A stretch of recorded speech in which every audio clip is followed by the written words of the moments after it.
Esta mañana hablamos algo acerca de un examen final que vamos a tener que tomar y que nuestra vida aquí es una preparación para ese examen, la vida de todos los días, como vamos viviendo. Así que yo quisiera tal vez ampliar un poquito más algunas cosas que dijimos esta mañana. El amor como la base de todo, preocuparnos por los hermanos pequeñitos. Yo inclusive mencioné algo que no alcancé a completar esta mañana. Recuerden que yo les dije que en la sociedad en tiempo de Jesús había dos grupos que eran los que estaban más abajo de todo, eran los pastores de ovejas y las mujeres. No aceptaban el testimonio en una corte de un pastor de ovejas o de una mujer. ¿Qué cosa rara eso? ¿Y habían notado ustedes la manera en que Dios hace las cosas? El anuncio del nacimiento de Jesús, la cosa más extraordinaria que pasó en este mundo, el Señor se lo hizo a pastores, a los más despreciados. Ellos oyeron el canto celestial, el gozo, los pastores. Y habían pensado ustedes que cuando Jesús resucitó, el otro evento más extraordinario que pasó aquí, quienes dieron la noticia fueron mujeres. Así, eso quiere decir que, ¿verdad?, los corderos, las ovejas, los pequeñitos, las personas más necesitadas. Yo quisiera leer un texto esta tarde y darme una parte de un texto y comentarlo algo. Dice el apóstol Pablo, en los postreros tiempos, los postreros días vendrán tiempos peligrosos. Y yo creo que si quisiéramos ahora hablar de peligros, podríamos hablar de muchas cosas. Hay peligros, hay aviones que explotan, hay uno perdido ahora que no se sabe qué pasó. En algunos lugares en México, donde nosotros vivimos 10 años, hay lugares que es muy peligroso viajar, es peligroso. Pero el apóstol no está hablando de eso, de guerra y ninguna cosa de... Fíjense en qué dice que va a ser peligroso para la iglesia en los últimos tiempos. Salteando un poco dice, porque habrá personas que tendrán apariencia de piedad, pero habrán negado la eficacia de ella. Así que yo entendería, mis hermanos, que el mayor peligro que tenemos nosotros como cristianos es una apariencia de piedad, seguir la forma, la rutina, sin que eso sea lo que afecte nuestra vida.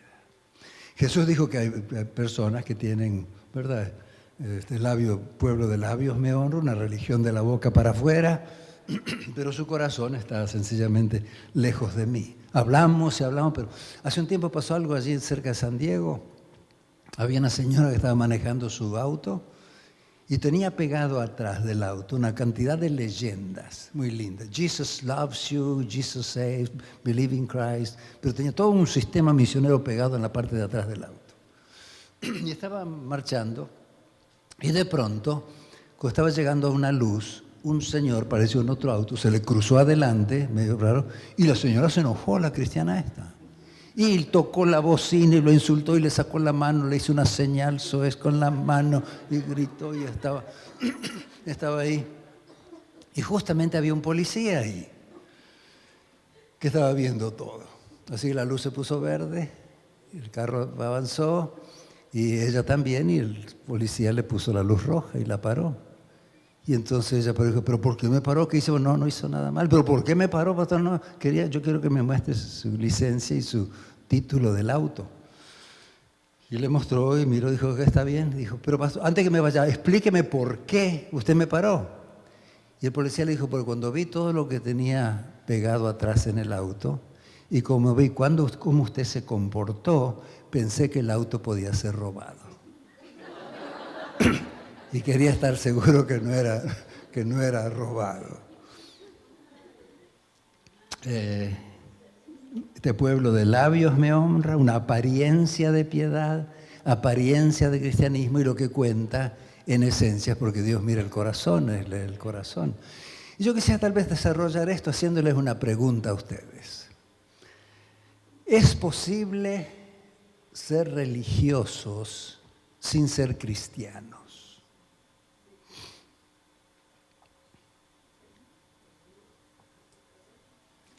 Es posible ser religiosos sin ser cristianos.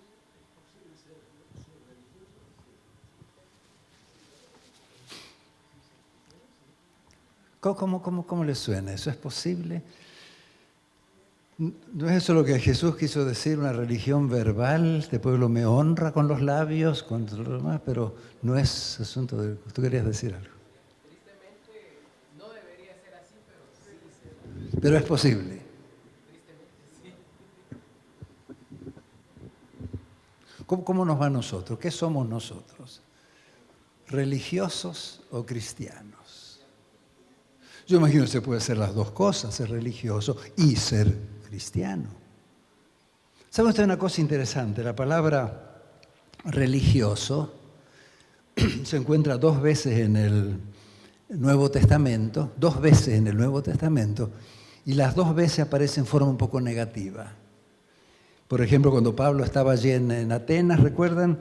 Dice, varones atenienses, en todo observo que sois muy religiosos. Y tenían ídolos por todas partes. Y aún tenían un ídolo para el Dios no conocido. Por las dudas se le escapaba un Dios, ahí tenían un ídolo para él. Y eran muy religiosos de esa manera. El apóstol Santiago dice, si alguno se cree religioso entre vosotros y no refrena su lengua, es posible ser religioso y ser chismoso. ¿O no? Alguno se cree religioso, pero no refrena la lengua y critica y habla chisme. Y la palabra cristianos se encuentra 3 veces en el Nuevo Testamento y las 3 veces en forma positiva. Por ejemplo, los cristianos, los discípulos fueron llamados cristianos primeramente en Antioquía. ¿Por qué fueron llamados cristianos? ¿Por qué? Porque hablaban de Jesús, creían en Jesús, parece que la conducta de ellos les recordaba de Jesús, y les llamaron cristianos, los que siguen a Jesús. Interesante eso. Y el apóstol Pablo, cuando estaba frente al rey Agripa en la cárcel, fue el rey, quería escucharlo al prisionero hablar. No sé qué habrá dicho el apóstol Pablo, a lo mejor no criticó a nadie, no pidió que lo soltaran, pero de pronto el rey dice, Pablo, por poco me persuades a ser cristiano. ¿Qué testimonio habrá dado ese hombre en cadenas allí? Para que aún el rey diga, yo qué cosa bárbara quisiera ser cristiano. Y la tercera vez se encuentra en Pedro y dice, si alguno padece como cristiano, no se avergüence. Pero sí, por meterse en negocios ajenos, y sigue diciendo eso. Pero si uno padece como cristiano, es parte del paquete. Jesús padeció, Él mismo. Y nosotros, pues, ¿quiénes somos, no? Y entonces tal vez ahora que decidimos eso, que es posible ser religiosos y ser lengua larga, y es posible, pero hay una diferencia en ser religioso y ser cristiano. Mi pregunta es entonces, ¿cuál es la diferencia? ¿Cuál es la diferencia entre una persona religiosa y una cristiana? ¿Cómo? ¿Habrá manera de diferenciar? Eso vamos a tratar de ver un poco, porque a mí me parece que esto es serio. El apóstol dice que vendrán tiempos muy peligrosos al final, y uno de los peligros es la apariencia nomás de piedad. ¿Cuál es la diferencia entre ser religioso y ser cristiano?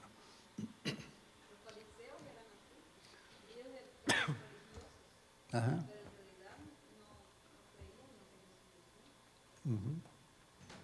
Una religión externa. Ajá. ¿Sí, mi hermana? La palabra religión quiere decir relación con Dios. Ajá. Así que entonces una persona religiosa es la que pretende estar en relación con Dios. Y no está. Y no está. Y un cristiano, en el mejor de los casos, es el que es con Cristo, porque por eso se llama cristiano, que sigue a Cristo y practica lo que Yo puse en el pizarrón aquí 2 círculos y un muchachito que hoy es su cumpleaños me dijo, pastor, eso es un donut. No es un donut. En otras palabras, yo entendería que una persona religiosa se preocupa mucho por cosas secundarias. Yo esta mañana mencioné que mi alumno, ¿verdad?, perdió el examen porque le dio mucha importancia a cosas que no eran muy importantes y se olvidó lo principal. Como tú decías muy bien, los fariseos le daban mucha importancia a cuántos pasos caminaban en sábado, a cuántas veces se lavaban las manos, a pagaban el diezmo de la menta, el eneldo y el comino y todo ese tipo de cosas. Pero a lo suyo vino y no los recibieron porque y la religión que llevaban era muy estricta, muy externa. ¿Qué cosa? Cuando yo leo, por ejemplo, cómo vivían ellos, parece imposible creer que eran tan dados a las cosas así. El sábado podían caminar 900 pasos y caminaban, y si faltaba un poco se pusiera el sol y ya se paraban y ahí quedaban parados hasta que se pusiera el sol. Sí, porque tenían que guardar el sábado bien. Para ellos el sábado, imagínense, Jesús sanó a un muchacho que era ciego en sábado, lo quisieron matar a Jesús, porque eso no se hacía en sábado, odio adentro, pero eran muy religiosos. Y yo entendería que hoy, ¿en qué estamos ya? 2014 ya, ¿no? 2014, todavía el peligro es el mismo. Una persona religiosa se preocupa más por las cosas de la periferia. Para algunos su religión hoy también es el sábado, para otros la comida, para otros lo que se pone, y preocupado por cosas, darle mucha importancia a cosas que tal vez no son tan importantes. Hace un tiempo me llamó un pastor diciendo que tenía un problema en la iglesia y que qué le podía hacer para ayudarle, porque unas hermanas que dirigían la escuela sabática habían preparado durante la semana un arbolito de Navidad para tener un programa de Navidad. Y yo estoy hablando inocentemente, no conozco acá nada, así que ustedes... ¿verdad? Y entonces una programita con los chicos, y el viernes vino un anciano de la iglesia, que vino de nuestras tribus por ahí de Latinoamérica, y a él no le gustaba el arbolito de Navidad, y agarró y lo tiró a la basura. Y al sábado vienen las hermanas listas para el programita y el arbolito no estaba. Y dice, tengo pastor, la iglesia ha dividido a favor del arbolito y en contra del arbolito.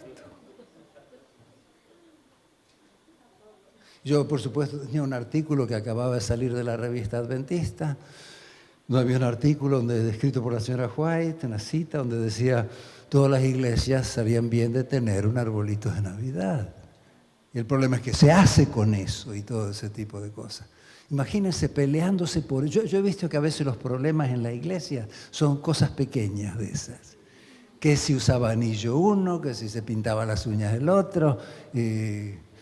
Estoy leyendo lo que escribió un pastor estos días acerca de eso y dice, algunos están más preocupados por discutir qué color tenían las uñas de la ramera de Apocalipsis. O sea, una persona religiosa se preocupa más por las cosas de la periferia. Pero muy cuidadoso, muy celoso y mirando que los otros hagan como él, que no se vista diferente, que no coma diferente, que no haga diferente. Y yo entendería que la persona cristiana se preocupa más por las cosas del centro, lo que es de veras lo más importante. Lo que yo estoy tratando de mencionar aquí, las prioridades, y de paso depende bastante dónde estamos, en qué cultura estamos. Muchas cosas nosotros hacemos más bien porque es de la cultura y no porque es de sencillamente un centro bíblico.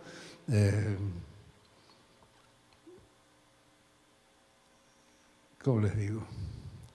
Yo podría ilustrar esto bastante, pero no sé cómo es acá. Hace un tiempo estuve en México y un muchacho que había sido alumno mío en Montemorelos me contó que le tocó ir a la parte sur, una parte sur un poco alejada de México, una gira, trabajamos en una unión. Y cuando iba a predicar en la iglesia, cuando estaban listos en la salita pastoral para predicar, que un pastor allí tiene como 30 iglesias y los ancianos dirigen, y un anciano preguntó, ¿y quién va a predicar hoy? Y el pastor que viene de allá, no, él no puede predicar. ¿Por qué? Porque no tiene camisa blanca. Tenía una camisa azul y según ellos ahí en esa iglesia habían desarrollado la idea de que tenía que tener camisa blanca Así que por suerte un anciano corrió a la casa que tiene más o menos el mismo tamaño que el pastor. Y el pastor se cambió mientras hacían los anuncios y pasó a predicar con la camisa blanca y ese tipo de cosas. Y muchas veces son culturas. Nosotros estuvimos hace poco con mi esposa, nos pidieron que fuéramos a enseñar una clase en la India. Mi esposa vino conmigo y fuimos a la iglesia y allí muchas personas pasan la iglesia y dejan los zapatos y están descalzas en la plataforma, por allí. Y algunos critican a los que van con zapatos. Y ahí me decía, pero pastor, ¿no le dijo Dios a Moisés, quítate los zapatos de tus pies? Usted anda ahí donde andan los perros y todo anda con los zapatos en la iglesia. Para ellos es tan importante eso de quitarse los zapatos que miran y critican a las personas que no se lo quitan. Cuando hay tanto lindo y positivo en el Evangelio, pero es muchas veces la costumbre donde nosotros estamos. Hay una cita, yo quisiera leer, que le escribió la señora White hace mucho tiempo ya, pero que ilustra un poco esto. Escuchen bien esto. A mí me sorprendió cuando la encontré hace unos cuantos años. Dice, es el deseo y plan de Satanás introducir en nuestro medio personas que irán a grandes extremos. Gente de visión estrecha, críticos, cortantes y muy tenaces en sostener sus propias convicciones de lo que es verdad. Serán exigentes, y escuchen ahora bien, y tratarán de imponer deberes rigurosos y de darle mucha importancia a cosas de menor importancia, mientras que descuidarán las cosas mayores. No quiero decir que estas cosas no sean importantes, pero no es lo más importante. Cuando ponemos el acento en eso y creemos que esas cosas son las más importantes, creo que ese es donde viene el problema. Y entonces yo quisiera darles una tarea, inclusive, para cuando ustedes están en la casa leyendo los evangelios. Jesús tuvo una lucha, cuando estuvo aquí, todo el tiempo, con personas religiosas. No tuvo problema con las personas sencillas, con las personas pescadores y la gente común, con los religiosos, los escribas, los fariseos, que estaban todo el tiempo detrás de él. Y la tarea que yo quiero darle es que ustedes cuando leen los evangelios traten de encontrar cómo Jesús trató constantemente de llevar a las personas de la periferia al centro, traerlos al centro. Por ejemplo, esta mañana mencionamos ya, cuando el Señor Jesús estaba enseñando, llegaron unos escribas y fariseos y le dijeron, Señor, ¿cuál es el mandamiento grande de la ley? ¿Cuál es? Y yo le decía hoy que pensaba que Jesús visto el sábado, cómo se guarda el sábado, cuántos pasos se pueden caminar. Y Jesús le dijo, ¿el mandamiento grande cuál es? Amor. Amor. Aquí está lo más grande, amor. Lo mismo pasó con el joven rico, decíamos esta mañana. Ay, Señor, guardo todos los mandamientos bien, y sin duda él contaba los pasos también igual que le habían enseñado en su casa. Y Jesús le dijo, te falta una cosa, amor al prójimo. Vende lo que tienes, ayuda a los que necesitan, o sea, tú tienes demasiado, y ayuda a los demás. Señor, ¿por qué tus discípulos no se lavan las manos antes de comer? Y no era que comían con las manos sucias, eran lavamientos ceremoniales, porque para ellos todas las cosas eran inmundas. Los gentiles eran inmundos, inmundos. Así que cuando andaban por afuera y tocaban algo, había peligro, que un gentil lo había tocado, y entonces tenían que lavarse ceremonialmente para limpiarse, y se lavaban varias veces. ¿Por qué tus discípulos no se lavan las manos antes de comer? Y Jesús le dice, ¿pero qué tanto de las manos sin comer? Del corazón salen los adulterios, las luces, el problema. No se preocupen tanto por lavarse las manos, preocúpense que el centro, trayéndolos al centro. No es eso. ¿Recuerdan cuando se encontró con la mujer samaritana? Y Jesús habló con ella. De pronto ella parece que se dio cuenta que era el Mesías. Le dice, me parece que tú eres el Mesías. ¿Dónde hay que adorar? ¿En Jerusalén o en este monte? ¿Qué lugar? Jesús dice, mujer, olvídate de Jerusalén, olvídate del monte, porque los verdaderos adoradores adoran a Dios en espíritu y en verdad. No importa si es en Jerusalén, no importa si es en el monte, aunque sea debajo de un puente, se puede encontrar con el Señor. Pero una persona que decía que solamente en Jerusalén, eso es lo que digo, nomás la periferia. Ustedes pagan diezmo de la menta, el eneldo y el comino, eso hacían muy afuera. Y Jesús le dice, y se han olvidado de lo más importante de la ley, que es el juicio, el amor, la caridad, la fe. Jesús estuvo constantemente tratando de traerlos al centro, donde está lo que es lo más importante. Y yo entendería que ese es parte del problema central de lo que es ser cristianos. Es tan fácil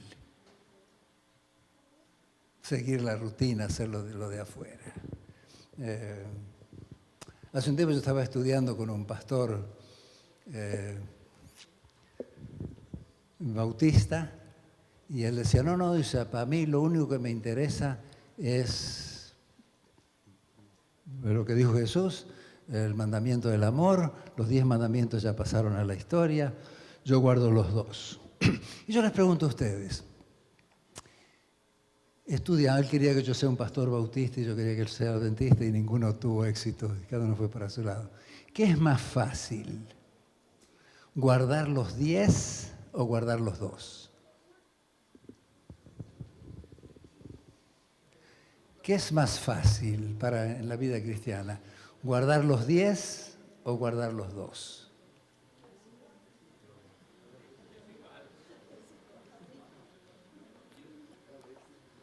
¿Es igual? ¿Es lo mismo?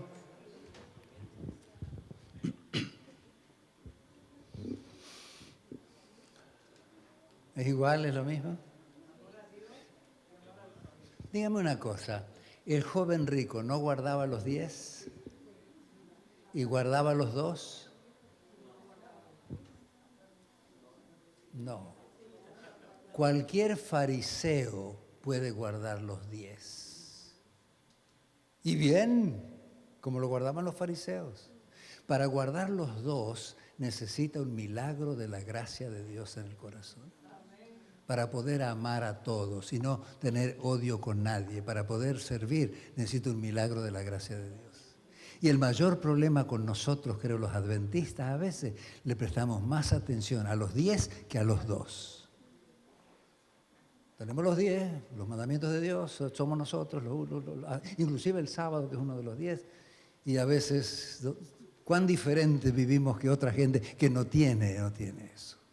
Así yo entendería que es mucho más fácil guardar los 10, la letra, que guardar los 2. ¿Cómo? ¿Perdón?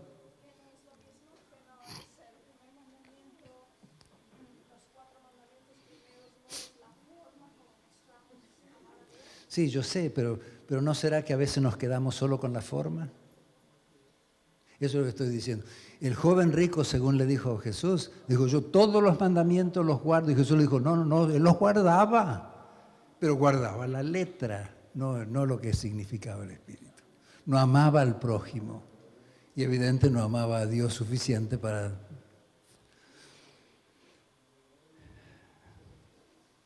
¿No? ¿Sí? Se puede guardar los 10 fielmente y ser un fariseo. Los fariseos guardaban mejor los 10 mandamientos que cualquiera de nosotros.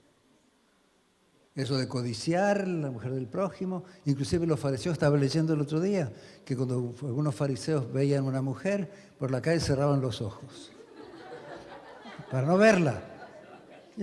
Y por ahí se chocaban en una esquina y se lastimaban, y después esa herida decían, esto es por guardar bien. Sí, mostraban las heridas como trofeos de victoria porque se servía a Dios, sí. Pero guardaban los 10 fielmente, bien, mejor que nosotros. Pero no amaban al prójimo, no amaban. Y yo creo lo que usted dice, yo entiendo.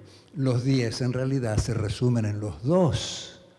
Y si nosotros guardamos bien los 2, guardamos los 10. Pero es posible guardar los 10, no más la letra, por afuera, una religión verbal y no una religión del corazón. Ahora, no quiere decir que estas características son 100% en cada uno. Tal vez ninguno de nosotros es totalmente religioso ni totalmente cristiano. Yo creo que el Señor está... Yo sé que, por ejemplo, conmigo el Señor está luchando con eso. Él quiere traerme cada vez más al centro. Y a mí me es más fácil prestar atención a las cosas de afuera. Lo que se come, cómo se viste, si alguien usa joyas, si alguien hace esto, si lo otro, si alguien va al cine. Es más fácil eso. Pero amar a todos y aún a aquellos que me desprecian, amar... ¡Ay, qué difícil es eso! ¡Qué difícil es eso! Y eso yo creo que eso es lo que dice Pablo. Habrá tiempos peligrosos cuando la piedad va a escasear, sencillamente, y habrá una apariencia. Y yo creo que nosotros los adventistas podemos hacer muy bien la apariencia, porque tenemos unas doctrinas tan lindas. Yo no sé qué Dios dirigió este movimiento tan lindo y tenemos doctrinas tan lindas, pero las doctrinas, si quedamos nomás con ellas, no pasa nada. La doctrina es para entender quién es Dios y cómo nos salva y cómo nos ama. Y yo quisiera ahora ilustrar eso con un hombre que fue absolutamente religioso, muy religioso, y se pasó a ser cristiano. ¿Y qué es lo que pasa? ¿Cómo funciona eso? Y estoy hablando del apóstol Pablo. El apóstol Pablo, según él mismo dice, era fariseo, hijo de fariseos. Era muy estricto en guardar toda la ley, la letra, lo exterior. Y él tenía una lista de cosas que le parecían importantes. Fíjense cómo él dice, cómo él vivía antes de encontrarse a Cristo. Ustedes lo han leído. Circuncidado al 8º día. Los padres no fallaron en eso. No. Del linaje de Israel, del pueblo de Dios, de la tribu de Benjamín, el primer rey de Israel de la tribu de Benjamín. ¡Qué privilegio que yo tengo! Hebreo de hebreos, nada de mezcladito con los gentiles, no, de hueso colorado, puro. En cuanto a la ley, fariseo. ¿A ustedes les gustaría que alguien le dijera fariseo a ustedes? Yo creo que no, ¿verdad? Pero en aquel tiempo los fariseos eran los que más estrictamente guardaban la ley. Y el apóstol dice, yo orgullosamente fariseo, guardaba la ley. Hasta eso tenía él. En cuanto al celo, perseguidor de la iglesia. Él no se quedaba a dormir la siesta el sábado de tarde. Se iba a perseguir gente. Aquellos que no creían como él, había que meterlo en la cárcel, querían seguir al Jesús ese, quizá quien era, a la cárcel. En cuanto a la justicia que es en la ley, irreprensible. Nosotros lo quisiéramos tener como pastor a un señor así. En cuanto a la ley, irreprensible, pero era odioso. Y sembraba terror por donde iba y perseguía a la gente. Y cuando mataban a Esteban, mátenlo nomás, tiren piedras. Y sin embargo, el apóstol Pablo se convirtió, parece. Se encontró con el Señor Jesús. Yo me pregunto, nosotros hablamos que el apóstol Pablo se convirtió. Y mi pregunta para ustedes es, ¿cómo puede una persona que es irreprensible convertirse? Nadie podía apuntarlo con el dedo a Pablo que estaba haciendo algo mal. Y entonces mi pregunta es, ¿cómo puede una persona perfecta, irreprensible, convertirse? Nosotros generalmente asociamos con la conversión un cambio. El hombre era borracho, ahora no más. La mujer andaba con la vida suelta por ahí, no, ahora es pura y linda y lo demás. El esposo le pegaba a la esposa, no como pegarle a mi esposa. Ahora le ayudo a lavar la loza y ¿verdad? ¿Cómo puede el apóstol Pablo, que era irreprensible, haberse convertido? ¿Será que podemos observar algún cambio en la vida del apóstol Pablo? Porque ¿cómo se convierte una persona que no tiene nada que cambiar? A mí me tocó una vez darle un estudio bíblico a una señora y el esposo no tenía interés. Y entonces la esposa le decía, ay viejito, ¿por qué no nos arrepentimos y vamos a la iglesia? Me gusta tanto como predican ahí. ¿Y de qué quieres que me arrepienta? No soy un buen esposo, ¿qué quieres que me arrepienta? Nada. Y era un hombre bueno, pero no le interesaba a Dios para nada. Y ¿cómo puede el apóstol Pablo? Y yo quisiera sugerir 3 áreas donde el apóstol Pablo cambió. Después que se encontró con Jesús, cambió 180 grados. No nomás un poquito, cambió. De religioso a cristiano hay ciertos pasos para cambiar y yo voy a anotarlos acá. En primer lugar, número 1, el primer cambio, que es 180 grados, es en su relación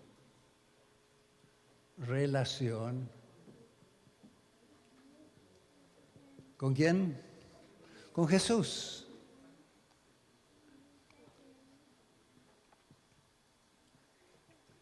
En otras palabras, de perseguidor a discípulo. Se encontró con Jesús y llegó a ser un fanático de Jesús. Jesús ocupó ahora el centro de la vida de él. Y él pudo escribir, para mí el vivir es Cristo, morir es ganancia. Cambió 180 grados ahí. ¿Podrían ustedes pensar en otra área donde él cambió bastante, cambió 180 grados?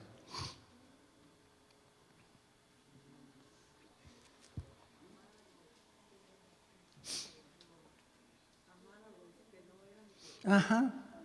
Yo pondría aquí relación con el prójimo. ¿Quién era el prójimo? No solamente los judíos, eran los gentiles.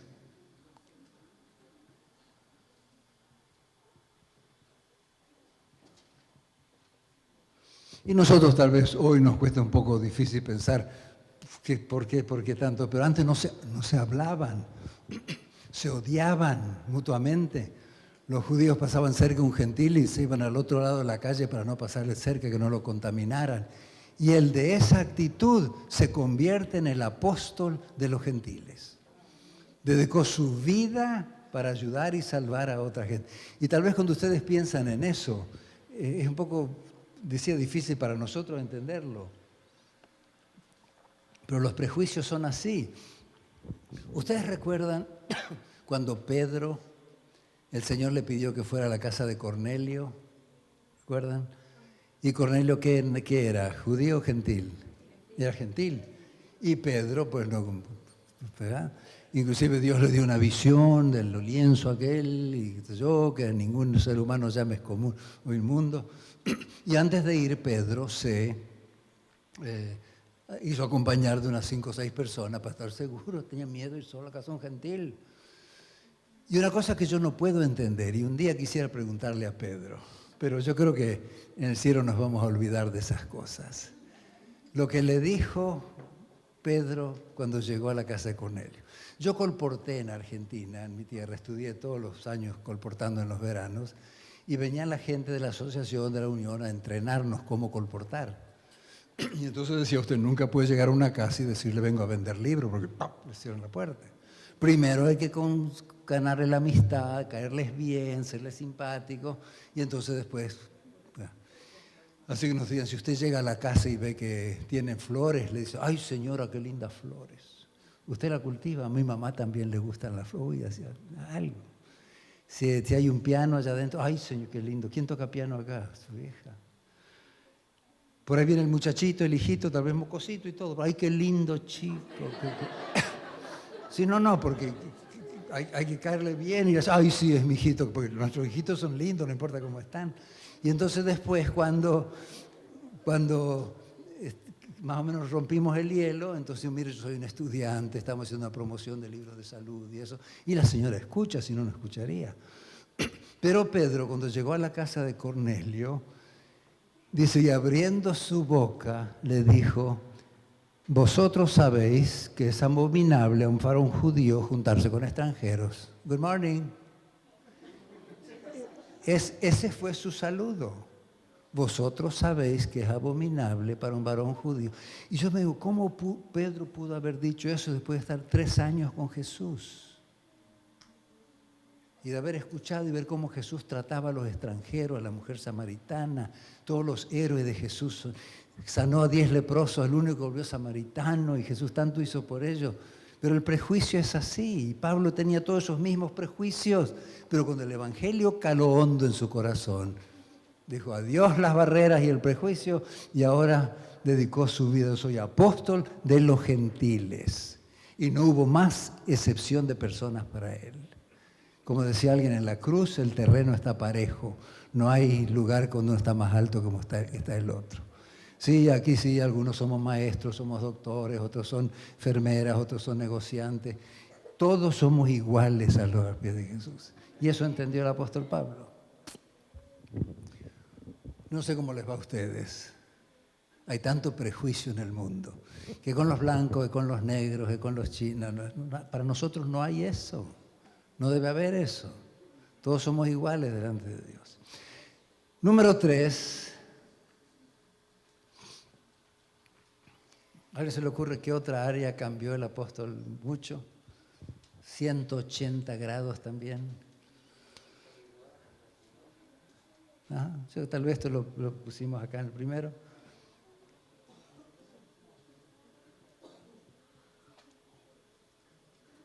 Yo puse otra vez relación con la ley. De ser un fanático de la ley, se convirtió en el apóstol de la gracia. ¿Notaron ustedes? De casi la mayoría de las veces que está la palabra gracia en el Nuevo Testamento, está en las cartas del apóstol Pablo. Su relación con la ley. De ser irreprensible en cuanto a la ley. Tal vez vamos a leer esos versículos como él termina eso, Filipenses capítulo 2.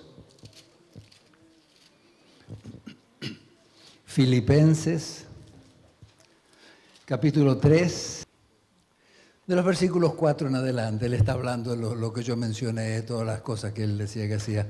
Pero fíjense el versículo comenzando con el 7, Filipenses 3:7. Pero cuántas cosas eran para mí ganancia, la he estimado como pérdida por amor de Cristo. Y ciertamente aún estimo todas las cosas como pérdida por la excelencia del conocimiento de Cristo Jesús mi Señor, por amor del cual lo he perdido todo y lo tengo por basura para ganar a Cristo. Pero fíjense el versículo 9. Y ser hallado en Él, no teniendo mi propia justicia, que es por la ley, sino la que es por la fe de Cristo, la justicia de Dios por la fe. No quiero más, no me preocupa más ser irreprensible en cuanto a la letra de la ley. Me interesa ahora la justicia de Cristo. ¿Cómo nos va a nosotros? ¿Cómo estamos con la ley y con la gracia? ¿Creemos de veras que la salvación es todo un regalo de Dios, por la gracia de Dios? A nosotros nos conocen más en el mundo por asunto de la ley, la obediencia a la ley. Yo les voy a dar un examen ahora. Yo voy a otra vez leer la primera parte de un versículo y ustedes lo terminan, si saben cómo terminan. Yo leo la primera parte y me paro y ustedes a coro lo dicen como sigue. ¿Listos? No les doy referencia porque es un examen. ¿Listos? Ahí va. Pero sabemos que la ley es buena.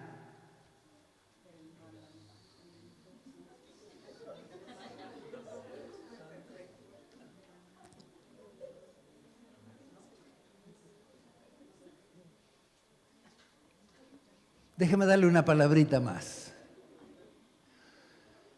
Ok, a ver.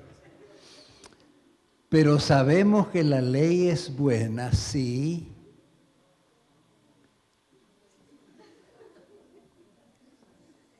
¿No?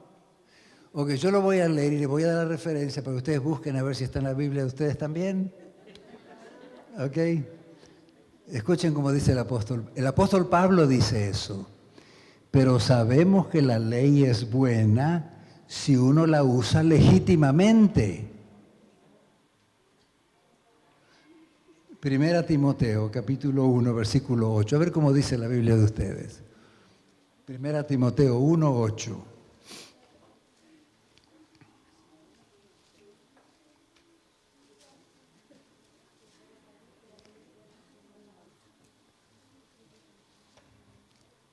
¿Cómo dice? ¿Lo mismo?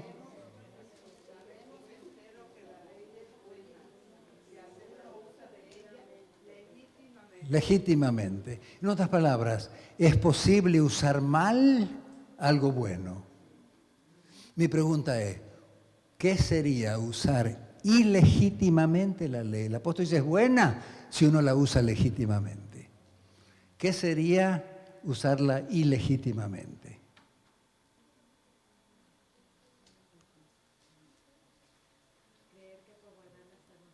¿Creer que guardarla nos salvamos? ¿Poner la ley en el centro en vez de poner la gracia en el centro? La ley es parte de todo el paquete, santa, justa y buena. Pero no nos salvamos por guardar la ley. Y el apóstol creía que sí, antes. Yo la estaba usando ilegítimamente, no la usaba bien.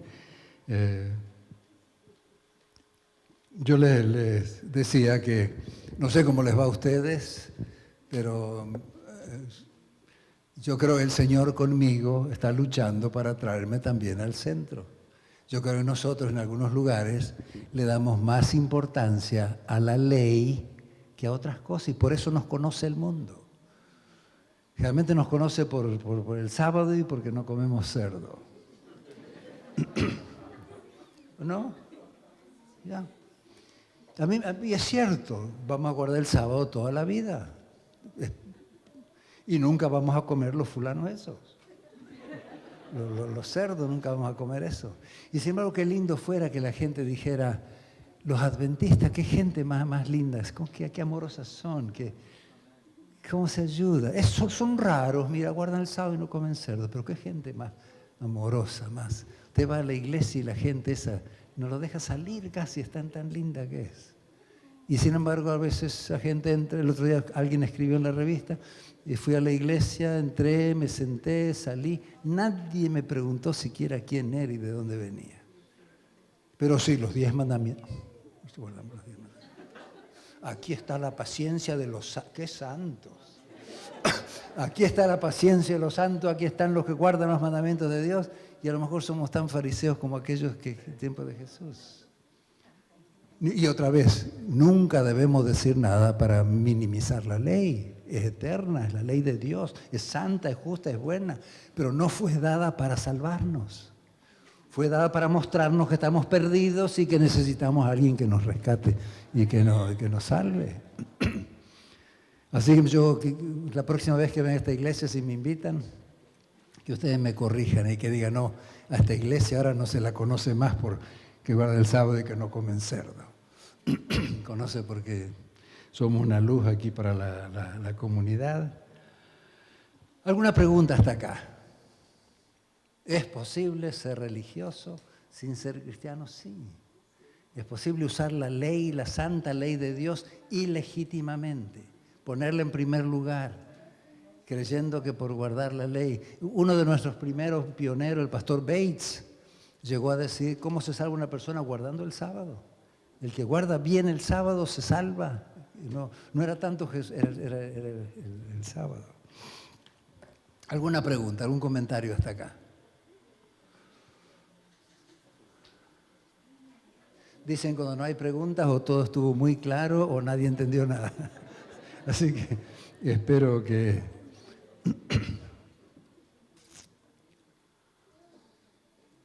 ¿Está bien? Tú tienes una pregunta. Por ejemplo, uno como adventista tiene bien claro, ¿verdad?, que la salvación no es por la ley, que es por la gracia.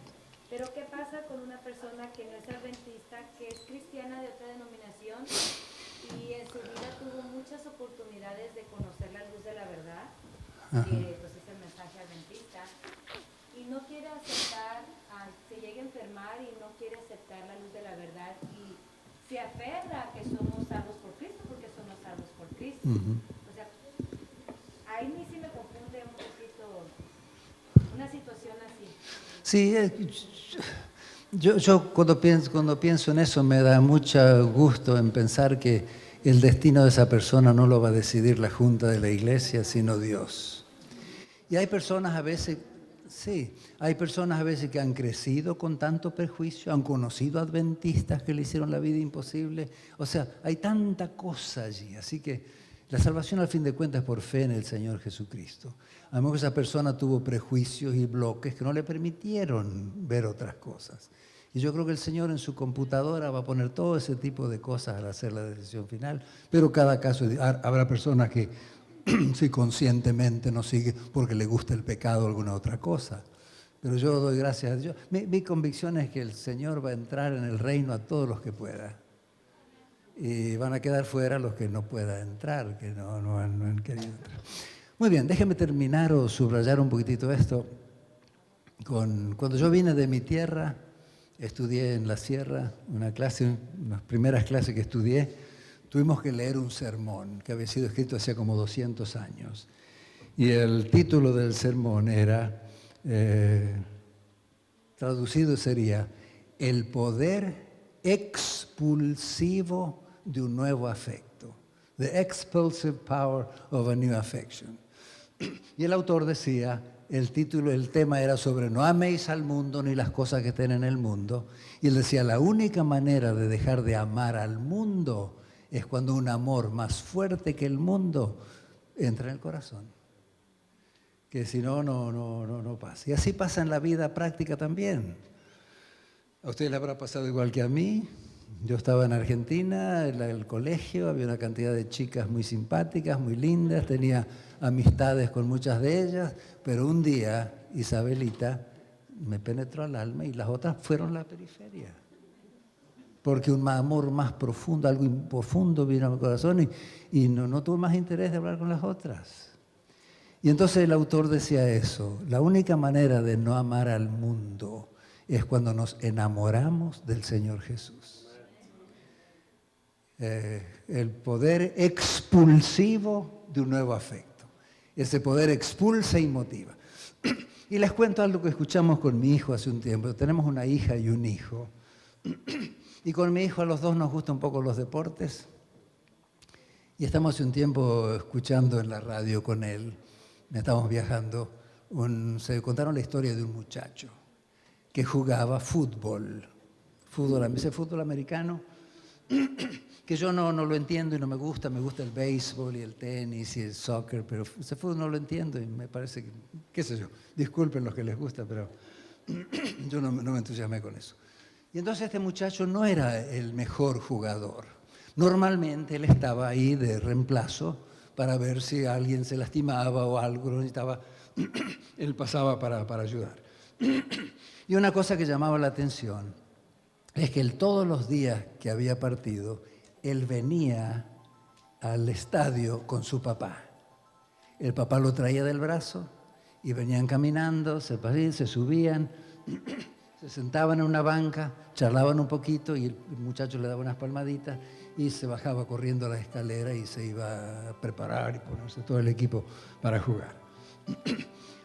Y entonces después terminaba el partido, toda la gente se iba, el papá quedaba sentadito allá, el hijo iba, el papá lo tomaba del brazo y se bajaban, se iban caminando despacito y se iban. Cuando iban a jugar fuera, el papá nunca iba. Pero siempre cuando jugaban localmente la historia era la misma. Venían juntos, el brazo y así.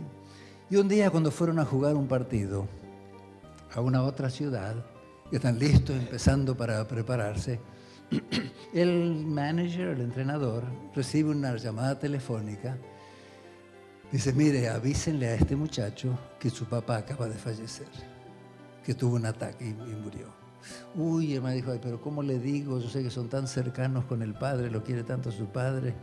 Le digo antes del partido o después, ay, pero ¿qué hago? Bueno, mejor le digo de una vez para que pueda hacer arreglo.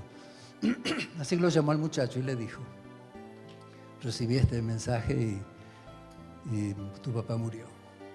Y si el muchacho le dio como un choque y pensó un poquito y le dijo, usted me haría un favor. Pero claro, hijo, toma el primer avión que encuentras y te vas, olvídate del equipo. No es ese el equipo lo que quiero pedirle. ¿Y qué quieres pedirme? Que ahora cuando empiece el partido, en vez de quedarme yo en la banca por las dudas, que usted me ponga para empezar el partido en el puesto. Y me dice, pero qué raro, murió su papá y quiere jugar. Y quiere empezar el partido, pero era tan tensa la situación que hizo arreglos y lo puso a él en el partido. Y dicen que ese muchacho jugó el partido de su vida. Ganaron, lo eligieron como el MVP, ¿verdad? El jugador más valioso. Y los compañeros no sabían nada que pasó, nunca te vimos jugar así. Entonces viene el manager y ya le dice, pero ¿qué es eso? Explica un poco. ¿De dónde sacaste para jugar tan bien? Nunca te vi jugar así. Y el muchacho le dice, sencillamente porque la teología es un poquito diferente, ¿verdad? Este es el primer partido que mi papá me vio jugar porque era ciego. Y yo quería que él viera qué bien puede jugar su hijo. La teología, ¿verdad? Pero él amaba tanto a su padre que eso era lo que lo motivaba a vivir y a servir bien. ¿Cuánto amamos nosotros a Dios? ¿Qué es lo que nos motiva a nosotros para servir a Dios? Qué lindo por la gracia de Dios. Como en el caso del apóstol Pablo, el Señor Jesús llegue a ser también el centro de nuestra vida. Como decíamos esta mañana, cuando el Señor Jesús está bien, lo demás está bien también. Creo que vamos a tomar un pequeño recreo y seguimos.